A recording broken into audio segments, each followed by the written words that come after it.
실과 바늘로 엮은 생애.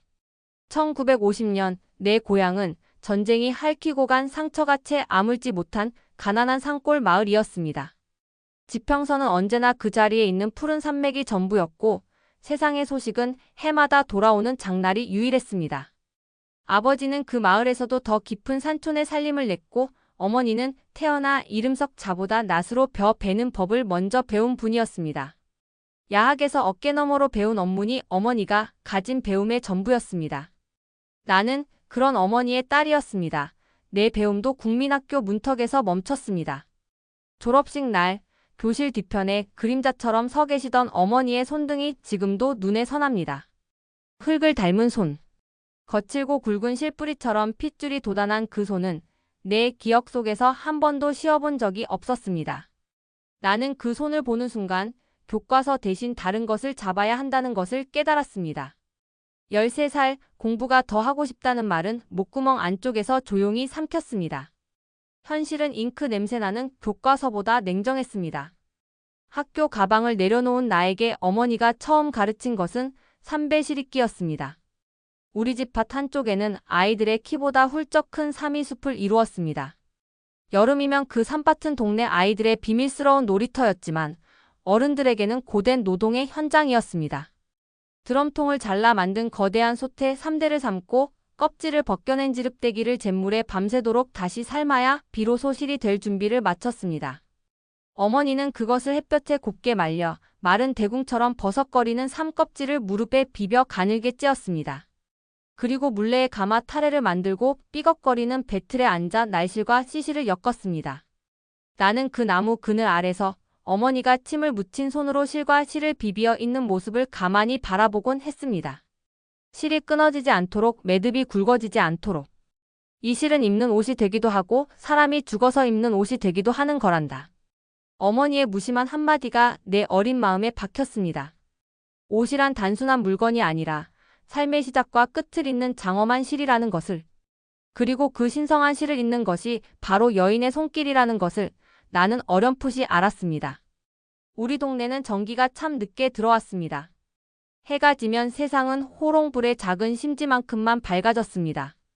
나는 그 흔들리는 불빛 아래서 어머니 옆에 바짝 붙어 앉아 바느질을 배웠습니다. 처음에는 조각 천을 꿰매는 것부터 시작했습니다. 손가락 마디만 한 1000조각들이 모여 발사계가 되고 주머니가 되었습니다. 손이 익어가자 점점 만들 수 있는 것이 늘어났습니다. 치마, 저고리, 바지, 마고자, 조끼. 바늘을 잡은 지 얼마 되지 않았을 때 여지없이 손가락에서 피가 났습니다. 뾰족한 바늘 끝이 여린 살을 쿡 찔렀습니다. 붉은 피가 방울지자 어머니는 내 손가락을 덥석 입에 넣어 빨아주시며 말씀하셨습니다. 바늘은 여자의 밥줄이야. 아파도 익숙해져야 한다. 그 말이 맞았습니다. 그날 밥줄이라는 단어의 무게를 알았고 그 작은 쇠붙이는 정말로 내 평생의 밥줄이 되었습니다. 15살이 되자 나는 혼자서도 저고리 한 벌을 맵시 있게 지을 수 있었습니다. 18이 되자 동네 어른들은 숙인의 딸내미 바느질 솜씨가 제 어미보다 낫다는 칭찬을 건넸습니다. 20이 되자 혼담이 들어왔습니다. 1970년대 초 나는 결혼을 했습니다. 딸은네 집 앞마당에서 시집 보내야 한다 아버지의 고집으로 집 앞마당에는 천막이 쳐졌습니다. 사모간대와 족두리 예식을 위한 초례상이 마련됐습니다. 신랑 쪽에서 준비해온 살림이 마당 한쪽에 쌓였고 나는 내가 석 달을 꼬박 걸려 지은 혼례복을 입고 전통 예식으로 시집을 갔습니다. 그날 입었던 한복은 80년 세월의 덮개가 앉은 지금도 어제 일처럼 생생합니다. 봄날 새순 같은 연두색 저고리에 해, 진력 노을 같은 다홍치마. 깃은 눈처럼 희게 달고 고름은 수줍은 신부의 뺨처럼 노랑과 분홍을 섞어 따았습니다. 내 인생에서 가장 아름다운 옷. 내 손으로 지은 나를 위한 단 하나의 옷이었습니다. 결혼 초반은 꿈결처럼 행복했습니다. 시어머니는 다정하셨고 남편은 성실했습니다. 곧이어 아이가 둘 생겼습니다. 딸 하나, 아들 하나. 나는 아이들 옷을 직접 만들어 입혔습니다.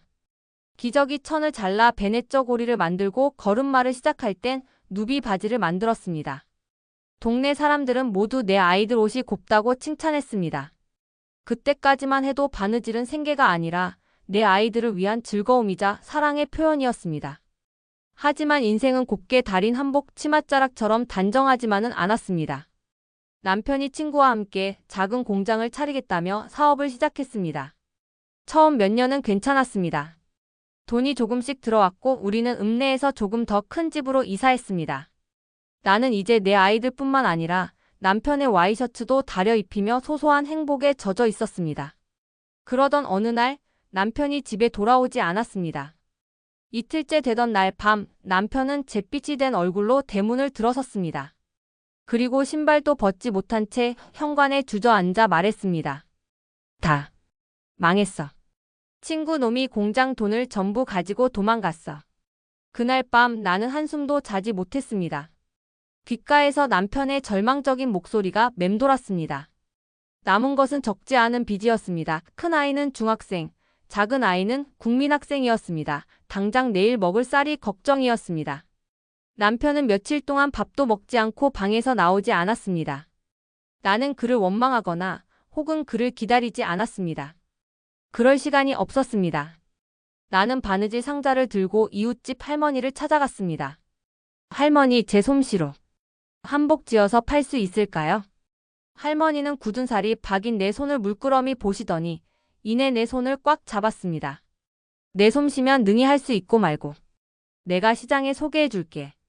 그렇게 내 두 번째 인생이, 내 밥줄이 본격적으로 시작되었습니다. 첫 주문은 혼수였습니다. 신랑, 신부 한복 각 한 벌씩, 양가 부모님 한복 2벌, 그리고 이불보와 보자기 세트까지. 보름 안에 모든 것을 완성해야 했습니다. 나는 잠을 줄였습니다. 새벽 4시에 일어났습니다.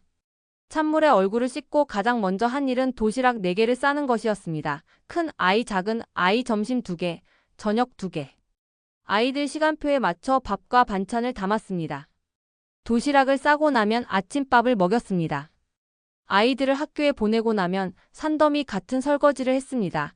빨래를 하고 마당에 널었습니다. 그리고 나서야 나는 바늘을 잡고 옷감을 끌어당겨 앉을 수 있었습니다.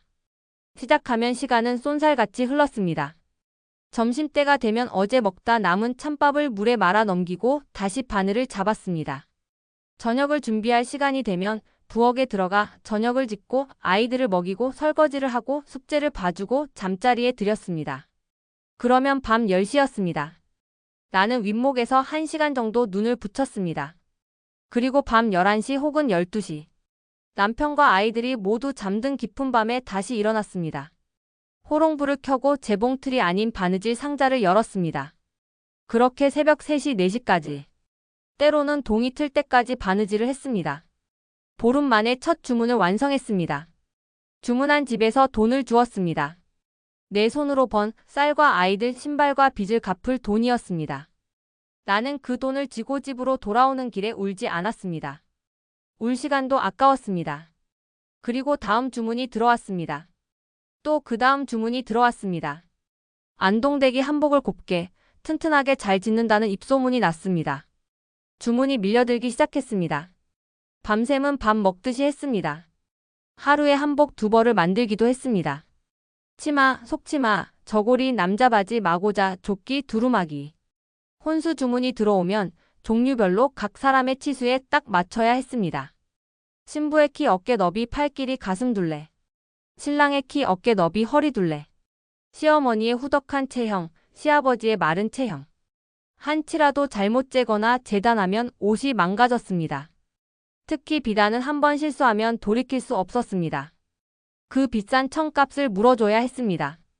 바느질을 할 때는 숨도 참았습니다. 한복은 직선이 아니라 곡선이었습니다. 겨드랑이의 둥근 곡선, 소매의 베레, 깃의 아슬아슬한 선. 모두 손의 감각으로 수만 번의 반복으로 익힌 느낌으로 만들어야 했습니다. 손바느질은 더 섬세했습니다. 깃을 달 때, 고름을 달 때, 동정을 달 때, 끝단을 공구르기 할 때. 모두 한 땀 한 땀 손으로 해야 했습니다. 한 땀이라도 삐뚤어지면 전체가 흐트러졌습니다. 그런데 내게 가장 힘든 일은 따로 있었습니다. 바로 수의였습니다. 산 사람의 옷이 아니라 죽은 이를 편히 보내는 마지막 옷. 수의는 그래서 더 섬세하고 어려웠습니다. 치수는 무조건 크게, 아주 여유 있게, 몸을 꺾거나 억지로 움직이지 않아도 입힐 수 있도록 해야 했습니다. 바느질은 튼튼해야 했지만 매듭을 짓지 않았습니다. 이승의 매듭을 저승까지 가져가지 말라는 의미였습니다. 수의는 오직 순백의 삼배나 무명으로만 만들었습니다. 어떤 장식도 화려함도 없었습니다. 오직 정갈함과 정성만이 전부였습니다. 수의를 만들 때마다 나는 온몸이 긴장했습니다. 이 옷을 입을 사람을 생각했습니다. 이미 세상을 떠나 말할 수 없는 사람. 불편하다고 말할 수도 고맙다고 말할 수도 없는 사람. 그래서 더 신경 써야 했습니다. 바느질하는 동안 모든 잡념을 버리고 마음을 가라앉혔습니다. 바늘을 한 땀 뜰 때마다 마음속으로 절을 했습니다. 부디 좋은 곳으로 가십시오. 한 땀 한 땀이 기도였습니다. 수의를 완성하고 나면 나는 그 옷을 곱게 접어 흰 보자기에 쌌습니다. 그리고 주문한 집에 직접 가져다 주었습니다. 슬픔이 무겁게 내려앉은 상가는 늘 조용했습니다. 나는 수의를 건네며 고개를 깊이 숙였습니다. 유족들이 고맙습니다 하고 말했습니다. 나는 아무 말도 하지 않았습니다. 그저 고개를 숙이고 돌아왔습니다. 집으로 돌아오는 길, 싸늘한 밤 공기를 맞으며 생각했습니다. 나도 언젠가 이 옷을 입겠지. 그때 누군가 나를 위해 이렇게 정성스럽게 마지막 옷을 만들어줄까. 그런 생각을 하면 마음이 숙연해졌습니다. 그리고 다음 바느질을 더 정성스럽게 하게 되었습니다. 엎친 데 덮친 격으로 남편은 종가집 장손이었습니다. 우리는 4대의 제사를 모셨습니다. 고조할아버지, 증조할아버지, 할아버지, 아버지. 기제사만 4번. 거기에 설과 추석 명절까지 더하면 1년에 6번이 넘는 큰 제사를 지냈습니다.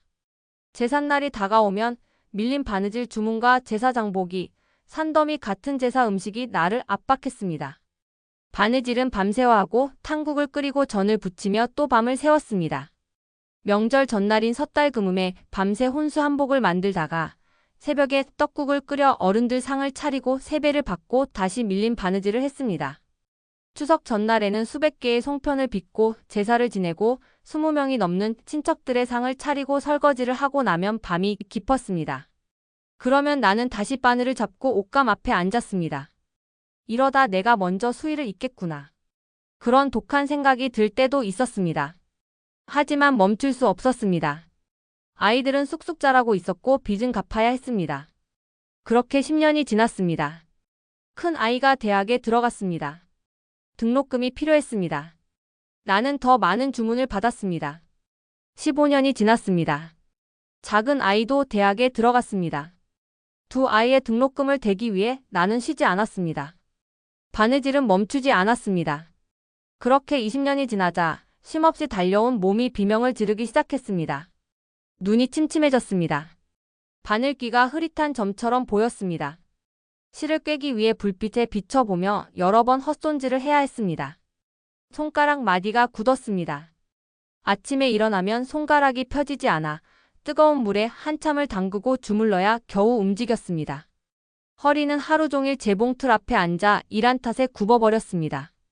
일어설 때마다 아이고 소리가 절로 났습니다. 이제는 혼자 모든 걸 할 수 없었습니다. 주문은 여전히 밀려드는데 내 몸이 속도를 따라가지 못했습니다. 위기였습니다. 나는 방법을 바꿔야 했습니다. 동네에 바느질 솜씨가 있는 아주머니들을 모았습니다. 치마는 언니가 맡아줘요. 바지는 동생이 해 마고자는 저기 문경댁이 꼼꼼하니 맡아. 그렇게 바느질을 분업했습니다. 치마, 바지, 마고자, 두루마기. 각자 잘하는 것을 맡겼습니다. 그리고 나는 한복의 얼굴이자 가장 중요한 부분인 저고리를 맡았습니다. 저고리는 가장 기술이 필요했습니다. 얼굴 바로 아래에 있어서 가장 눈에 띄었고 조금의 실수도 용납되지 않았습니다. 특히 전통 저고리는 지극히 어려웠습니다. 깃 달기는 1시간에 하나씩 온 신경을 집중해야 했습니다. 깃은 목선을 따라 억지스럽지 않게 곱게 흘러야 했습니다. 조금이라도 삐뚤어지면 입는 사람의 얼굴이 비틀어져 보였고 전체 한복의 품격이 망가졌습니다. 겨드랑이 아랫주름은 반드시 안쪽으로 접어 넣어야 했습니다. 그래야 옷의 태가 예쁘고 입었을 때 착용감이 좋았습니다.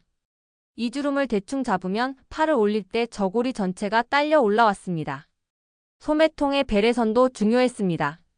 너무 좁으면 팔이 답답했고 너무 넓으면 헐렁해 맵시가 나지 않았습니다. 입는 사람의 팔 굵기와 나이, 취향까지 고려해야 했습니다. 요즘은 만들기 편하고 입기 편한 양장식 저고리가 많이 나왔지만 나는 고집스럽게 전통 저고리를 만들었습니다.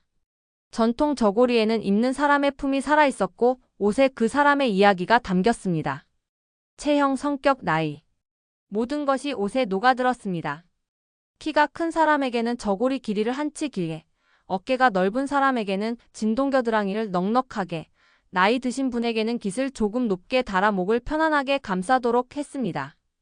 젊은 신부에게는 연두, 노랑, 분홍 같은 화사한 봄빛을, 중년 여인에게는 자주, 남색, 고동색 같은 차분하고 품이 있는 색을 권했습니다. 한복은 그저 천을 바느질한 옷이 아니었습니다. 입는 사람을 깊이 이해하고 그 사람에게 가장 어울리는 옷을 지어 사람을 살려주는 것이었습니다. 어느 해 큰 결혼식 주문이 들어왔습니다. 신랑이 꽤 유명한 집안의 아들이라 하객이 500명이 넘는다고 했습니다. 신랑, 신부, 양가 부모님, 형제자매, 조부모까지 20벌이 넘는 한복을 한 달 안에 만들어야 했습니다. 나는 5명의 아주머니들과 팀을 꾸렸습니다. 나는 20벌의 저고리를 모두 맡았습니다. 20개의 다른 체형, 다른 색깔, 다른 디자인. 한 달 동안 나는 거의 잠을 자지 못했습니다. 손가락은 퉁퉁 부어올랐고 바늘에 찔린 자국이 아물 틈도 없이 새로 생겼습니다. 눈은 토끼처럼 충혈되었습니다. 허리가 끊어질 것 같았습니다. 하지만 나는 해냈습니다. 결혼식 당일 나는 일하는 아주머니인 척 몰래 식장에 갔습니다. 신부가 눈부시게 아름다웠습니다. 내가 만든 연분홍 저고리에 노랑 고름을 단 한복을 입고 있었습니다. 환한 조명 아래 신부의 얼굴이 보석처럼 빛났습니다. 파란 두루마기를 입은 신랑도 품이 있는 한복을 입은 양가 부모님들도 모두 단정하고 기품 있었습니다. 그 모습을 보는 순간 눈물이 핑 돌았습니다. 아, 내가 이 일을 하는구나. 사람들의 가장 빛나는 순간을 내가 만든 옷이 함께하고 있구나.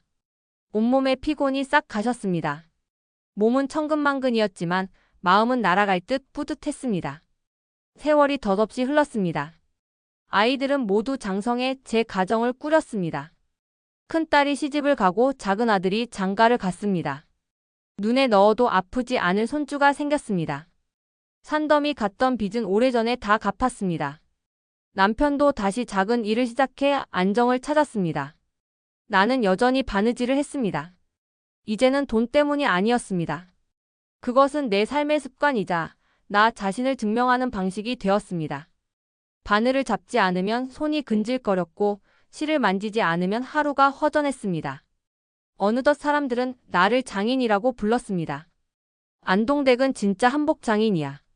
그 손에서 나온 옷은 태가 달라. 처음에는 손사래를 치며 부끄러워했습니다. 장인이라니 나는 그저 평생 밥벌이로 바느질을 했을 뿐인데. 하지만 점점 그 호칭을 받아들이게 되었습니다. 나는 정말로 이 일을 평생 해왔으니까. 내 청춘과 맞바꾼 바느질이었으니까. 60대가 되자 젊은 사람들이 나를 찾아와 배우고 싶다고 했습니다. 할머니, 전통 한복 만드는 법을 배우고 싶어요. 나는 기꺼이 가르쳤습니다. 손주를 대하듯 다정하게, 하지만 기술만큼은 한치의 양보 없이 엄격하게. 깃은 이렇게 달아야 해. 마음을 실어서 한 땀 한 땀. 급하게 하면 깃이 울어. 주름은 반드시 안쪽으로 접어야지. 그래야 입는 사람이 편한 거야. 실을 너무 세게 당기지 마. 천이 오그라들면 옷이 못 쓰게 돼. 젊은이들은 열심히 배웠지만 그 고된 과정을 견디지 못하고 금방 포기하는 경우도 많았습니다. 할머니, 이렇게 오래 걸리고 어려운 줄 몰랐어요. 나는 그들의 뒷모습을 보며 웃었습니다.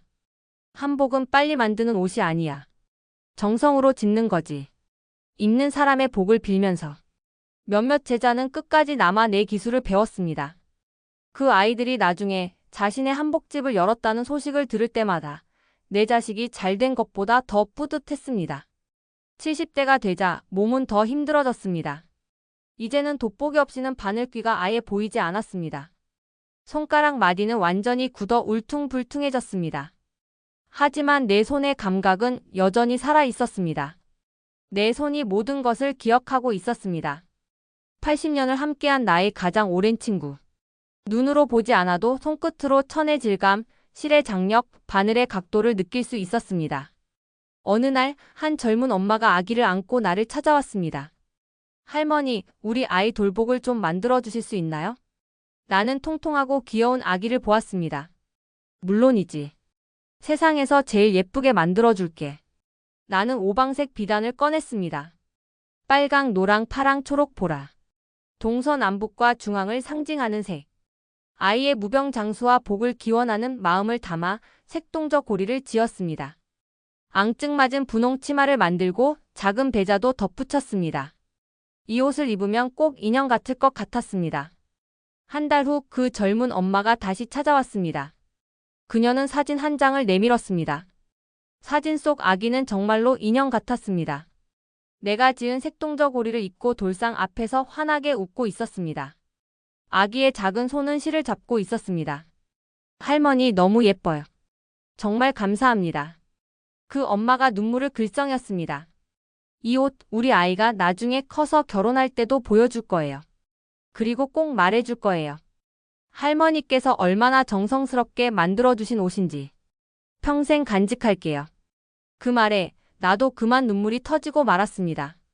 이것이 내일의 의미구나. 누군가의 가장 소중하고 반짝이는 순간을 함께하는 것. 그 순간을 내 손으로 더 아름답게 만들어주는 것. 그리고 그 기억이 오래도록 남도록 하는 것. 그것으로 내 고된 세월이 모두 보상받는 기분이었습니다. 이제 나이 80을 훌쩍 넘겼습니다. 내 손은 여전히 바늘 자국으로 빼곡합니다. 굳은 살이 겹겹이 쌓여 돌처럼 단단합니다. 손가락 마디는 울퉁불퉁하게 휘었습니다. 젊었을 때처럼 빠르게 움직이지 못합니다. 하지만 나는 여전히 바늘을 잡습니다.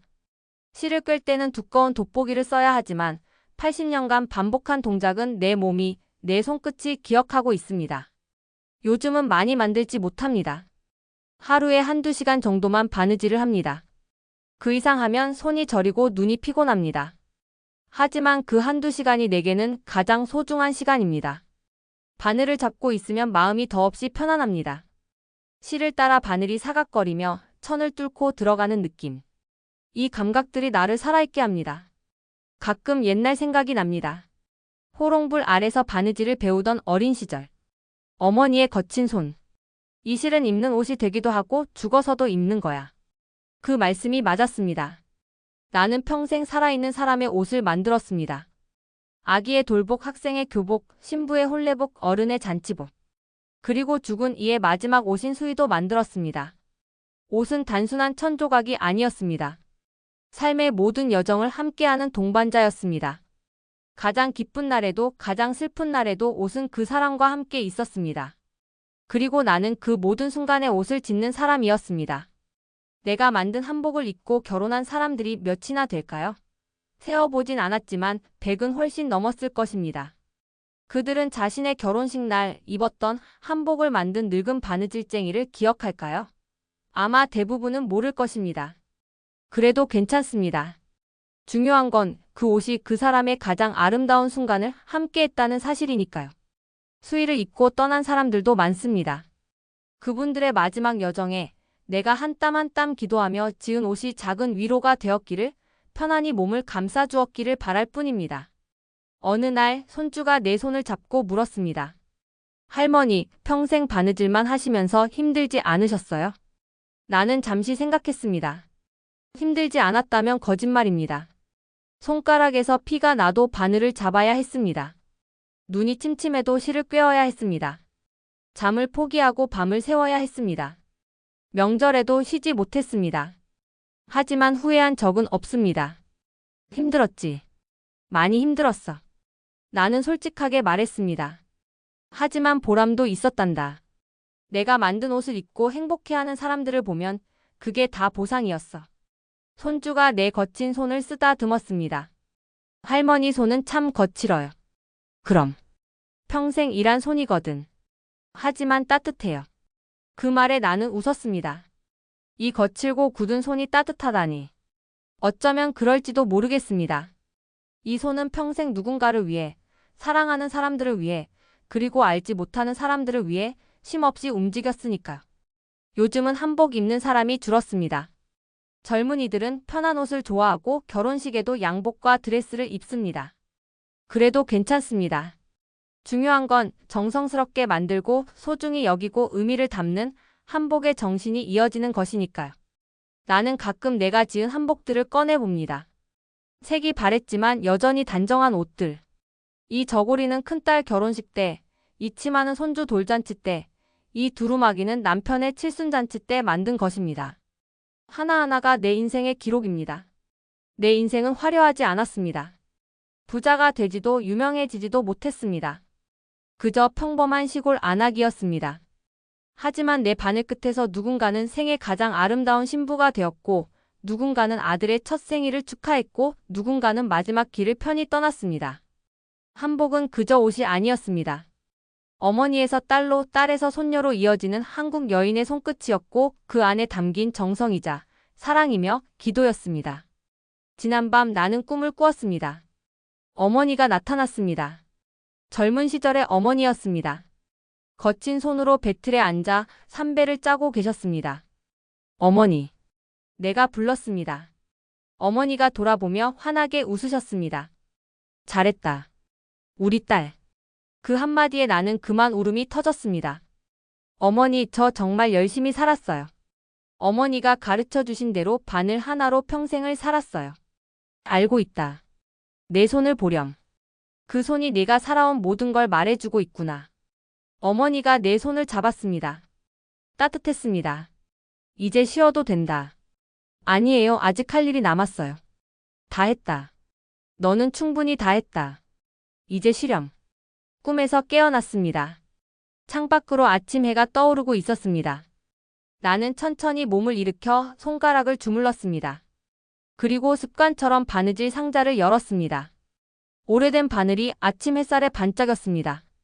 나는 돋보기를 쓰고 한참 만에야 바늘 귀에 실을 꿰었습니다. 오늘도 나는 누군가를 위한 옷을 지을 것입니다. 한 땀 한 땀 정성스럽게. 그것이 내가 할 수 있는 유일한 일입니다. 그것이 내가 살아온 방식입니다. 실을 꿰은 바늘이 천을 파고듭니다. 한 땀. 그리고 또 한 땀. 그렇게 오늘도 나는 살아갑니다. 바늘과 실로 세상과 연결되어 누군가의 삶과 엮이며 내 인생이라는 한 벌의 옷을 완성해갑니다. 이것이 글을 많이 배우지 못한 평범한 한 여인이 손으로 써 내려온 이야기입니다. 실과 바늘로 천과 마음으로 한 땀 한 땀으로 엮어낸 내 인생입니다. 그리고 나는 이 인생을 사랑합니다.